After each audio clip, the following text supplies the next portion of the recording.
E aí, pessoal, tudo bom? Sou o professor João, essa é mais uma aula de ciências para o sétimo ano.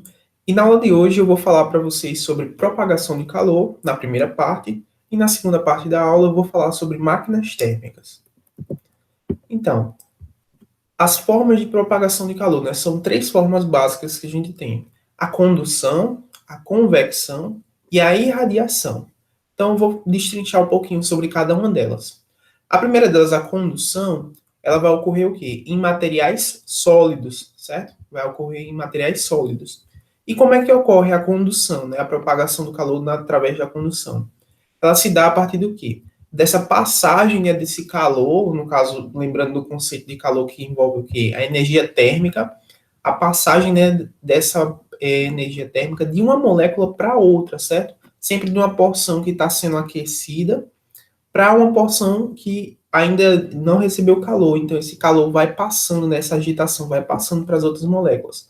Como dá para ver aqui nessa figura aqui, mostrando a representação. Quando a gente coloca, por exemplo, uma barra de ferro, né, ao fogo, né, então ela vai aquecendo e a tendência é que o quê?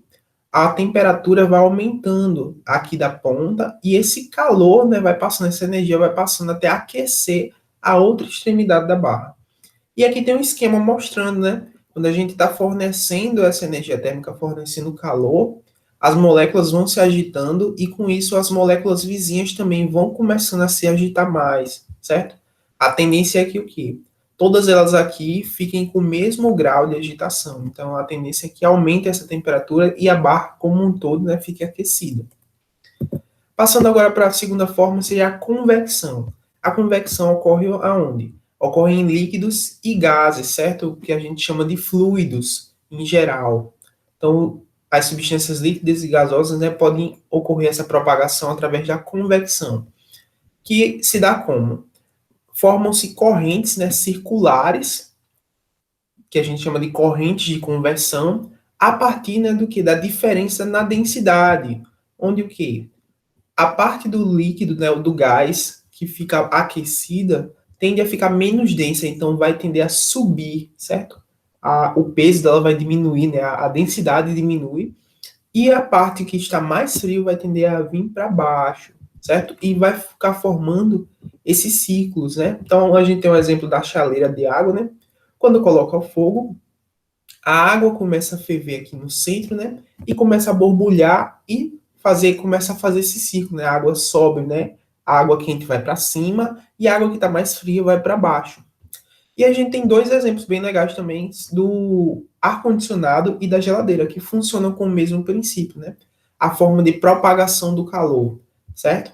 Onde a gente tem o quê? O ar-condicionado, ele geralmente fica num lugar mais alto, né? A parte lá, a unidade evaporativa, e aí o ar frio, certo? O ar que tem o que é a menor temperatura, ele vem por cima, né? E por causa da densidade, ele tende a ir para baixo, certo?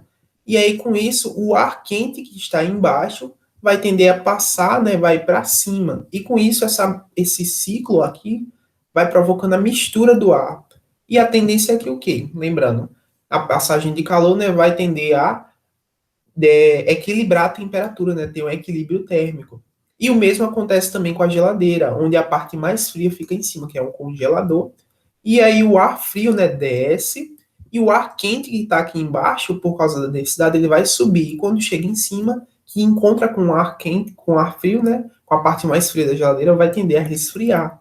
E vai ficar nesse ciclo. Agora, a terceira forma é a irradiação. E a irradiação ocorre o quê? Ela pode ocorrer em qualquer meio, tanto através do ar, né, passando do ar, ou também no vácuo, uma vez que a irradiação é provocada pelo quê? Pelo fenômeno de absorção, né, de emissão e absorção das ondas eletromagnéticas, como, por exemplo, o infravermelho, né?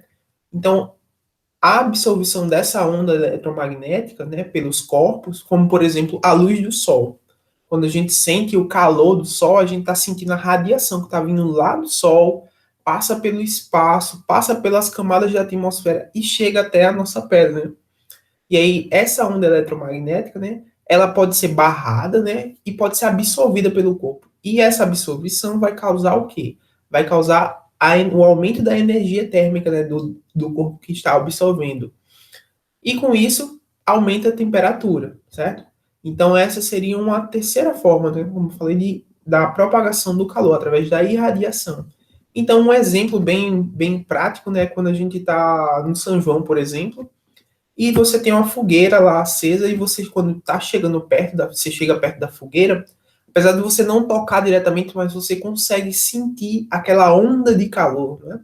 Então, isso é causado por quê? Pela irradiação, né? Essa onda de calor propagada pelo fogo, né? Passa pelo ar e chega até você. E aí você consegue sentir esse calor. Outro exemplo que a gente pode ter, como eu já tinha falado, né? É a questão da irradiação solar. As ondas, a luz, né? Que é uma onda eletromagnética, chega até a gente e parte dessa luz, né, pode ser refletida, certo?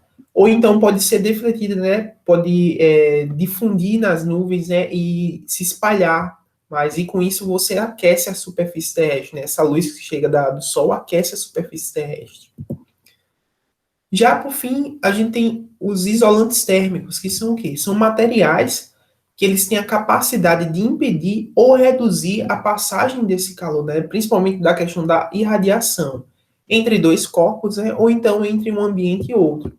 E um dos exemplos é o alumínio, né? Ou então o plástico, que são bons isolantes, de certa forma bons isolantes, porque eles conseguem manter, né, o calor. Quando você passa aqui o exemplo aqui da manta de alumínio embaixo do telhado, você evita que o quê? A irradiação que vem do sol, né, que aquece as telhas, faça com que aqueça o interior da casa, por exemplo. Ou então o isopor que a gente usa, né, para quê? Para isolar aqui o meio interno e com isso o calor aqui que está aqui fora, certo? Não vai entrar aqui dentro. E a tendência é que o quê? A temperatura aqui continue baixa, certo? Se deixar aberto, a tendência é o quê? O ar quente vai entrar ali e vai tender a se misturar com o ar frio aqui causado pelo din-din, né, que está gelado, e com isso vai aquecer. Mas se você tampar e vedar isso, a tendência é que o quê? A temperatura fique lá conservada abaixo da temperatura do ambiente externo. E outro exemplo seria as garrafas térmicas, que também funcionam com um princípio semelhante, onde você tem o quê? Uma parte externa, né, geralmente de plástico, e uma parte interna que é feita com paredes espelhadas, né? E entre as duas paredes aqui, a gente tem um vácuo, certo? O vácuo é o quê? É a ausência de ar. Com isso, o material que está aqui, o líquido que está aqui, né? A radiação vai ficar contida por causa dessas paredes espelhadas e vai manter quente. E como não está tendo contato com o ar aqui nem com o plástico, vai estar isolado, não vai estar passando calor pela condução, né? Através do processo de condução. Então, essa é a primeira parte, né, de propagação de calor. E agora, iniciando agora a parte de máquinas térmicas, que é o segundo assunto. Então, as máquinas térmicas foram muito importantes, a invenção delas, né, para o desenvolvimento das sociedades, né, da nossa sociedade como a gente conhece hoje, certo? Por quê? Porque as máquinas térmicas, né, permitiram que o ser humano substituísse o uso da força muscular, né, para movimentar as coisas, para fazer determinados trabalhos, ou, por exemplo, a força dos animais, né, como animais de carga, né? Então, essas máquinas permitiram que a gente substituísse tanto os seres humanos quanto os animais de fazer trabalhos muito pesados, né? Tarefas muito pesadas. E aí foi bastante importante porque o pico, né, a explosão do desenvolvimento das máquinas térmicas se deu principalmente na Revolução Industrial, com o desenvolvimento das máquinas a vapor e a utilização nas indústrias, certo? Então, um dos primeiros combustíveis utilizados, né, para essas máquinas térmicas era o carvão, porque aí, utilizando esse carvão, eles podiam fazer essa queima e, com isso, aquecer água, né? Grandes caldeiras de água. E esse vapor da água que saía era utilizado para empurrar, por exemplo, alguns aparelhos, né? Que realizavam esse movimento, esse trabalho, as chamadas máquinas a vapor. E aí a gente tinha o quê? Com a transformação de uma energia térmica, no caso, o vapor de água ali, né, estava movimentando a máquina. Então, a gente tinha a conversão da energia térmica para a energia cinética, certo? E aí, ao longo da história, a gente teve várias máquinas a vapor que foram desenvolvidas cada uma com um propósito diferente, mas que alguns têm aplicações até os dias de hoje. Então, um dos primeiros registros, né, de máquina térmica, né, foi desenvolvido lá no século I a.C., por Herón de Alexandria, certo? E aí consistia basicamente em o quê? Uma bacia, né, uma espécie de bacia com água, e aí ele aquecia essa água, e ele percebeu que o quê? Dentro desses caninhos aqui, o vapor subia, e quando saía pelas extremidades, provocava o giro, né, dessa esfera. Então foi a primeira forma, né, de realizar um trabalho através do vapor, né, o movimento causado pelo vapor.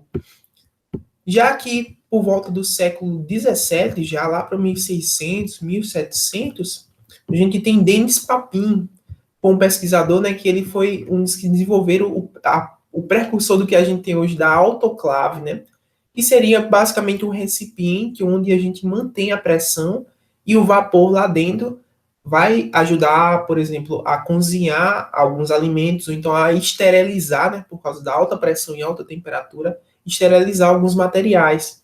E aí isso aí também foi o precursor do quê? Do que a gente tem hoje, da panela de pressão. E é justamente um tipo de máquina, né, que a gente usa, simples, mas que é bastante eficiente, porque a gente aumenta a pressão, quando aquece a água lá dentro, a gente aumenta a pressão lá dentro e a temperatura, e com isso a gente consegue cozinhar os alimentos mais rápidos, né? Alimentos que são muito duros, a gente consegue reduzir cozinhar mais rápido, na verdade, né? E aí, passando agora para os motores a vapor, né? Que foram, com certeza, o auge do desenvolvimento das indústrias. Então, tem os exemplos do Thomas Newcomen e do James Watson, né, que desenvolveram os motores, né, com a vapor, que eram movidos o quê? As grandes caldeiras, né, como eu tinha falado no exemplo anterior, com água, e aí eles usavam o quê? O carvão, né, faziam a queima do carvão, e aí a partir dessa queima aquecia essa água que estava dentro dessas caldeiras, e o vapor dessa água movimentava os pistões, que por sua vez movimentavam, né, as rodas de transmissão para fazer os movimentos das máquinas, né? Isso aí foi bastante importante para o desenvolvimento de vários tipos de motores posteriores. Tanto é que o Joseph Cugnot, certo? Ainda em 1700, né, por volta de 1700 para 1800, ele foi um dos primeiros a desenvolver o automóvel movido a vapor, né? Então, o primeiro motor a vapor foi desenvolvido nessa época. E era meio estranho o carro, era um pouco diferente, né? Mas a ideia era que o quê? A partir do aquecimento da água, né, semelhante aqui, ia provocar o quê? O giro, né, das rodas. Então, você ia conseguir se deslocar com esse carro a partir dessa conversão, né, da energia térmica para a energia cinética. E aí, como exemplo atual de máquinas também que estão bem presentes no nosso dia a dia, são as máquinas refrigeradoras, né? Que são exemplos de máquinas térmicas também. Só que aí a gente usa para quê? A gente usa para a refrigeração, né? Para a gente não fornecer calor, mas sim para retirar o calor. E aí, como é que funciona? A gente tem dois exemplos. Na geladeira, né? As geladeiras ou os freezers e os ar-condicionados. A geladeira e o ar-condicionado, né, eles têm um motor, aqui geralmente na parte de baixo, né? Que é um motor elétrico. E aí, o que esse motor elétrico faz? Esse motor elétrico ele vai favorecer, né, vai provocar a compressão e também a descompressão de um fluido, que no caso pode ser um gás, né? Que ele alterna entre o estado de gasoso e o estado líquido, por causa da compressão. E aí esse fluido, que a gente chama fluido refrigerante, ele passa por dentro das tubulações, certo? Tem uns tubinhozinhos de ferro, quem já viu com certeza atrás da geladeira, e também dentro do ar-condicionado. E aí, ao passar por essas tubulações, quando ele comprime lá no compressor, e depois ele faz essa descompressão, a temperatura baixa muito rapidamente. Aí, com isso, a gente tem o quê? A redução da temperatura e, com isso, o calor que estava ali no ambiente vai passar sempre o quê? Lembrando que o calor sempre passa do corpo que está mais quente, né, com maior temperatura, para o que está com menor temperatura. E aí, quando esse líquido, né, esse fluido passa pelas tubulações por dentro da geladeira, o que é que vai acontecer? A troca de calor. O calor que estava no ar, ali dentro, seja dentro da geladeira, né, ou então no ambiente aqui do ar-condicionado, vai ser transferido, né, do ar para essa tubulação e, consequentemente, para esse fluido, que vai começar a aumentar a temperatura, certo? E aí continua nesse mesmo processo. O fluido passa aqui, troca o calor, né, puxa o calor do ar, né, absorve esse calor do ar, né, e volta de novo para o compressor. O compressor vai fazer o quê? Vai comprimir esse gás, ele vai voltar para o estado líquido, e aí vai ficar aqui, quando a gente comprime, aumenta a temperatura, né? Por isso que a parte de trás da geladeira é quente, né? Justamente para o quê? Quando ele aumenta essa temperatura, geralmente é uma temperatura acima da temperatura do ar ambiente. E aí, com isso, o calor dessa tubulação aqui vai passar para o ar ambiente, né? E vai reduzindo a tubulação, a temperatura. E aí volta novamente ao ciclo, quando ele faz essa descompressão e a temperatura cai novamente para ir lá para dentro da geladeira de novo e puxar esse calor. E o mesmo acontece com o ar-condicionado, certo? Então é isso, espero que tenham gostado. Qualquer dúvida, basta mandar uma mensagem. Valeu!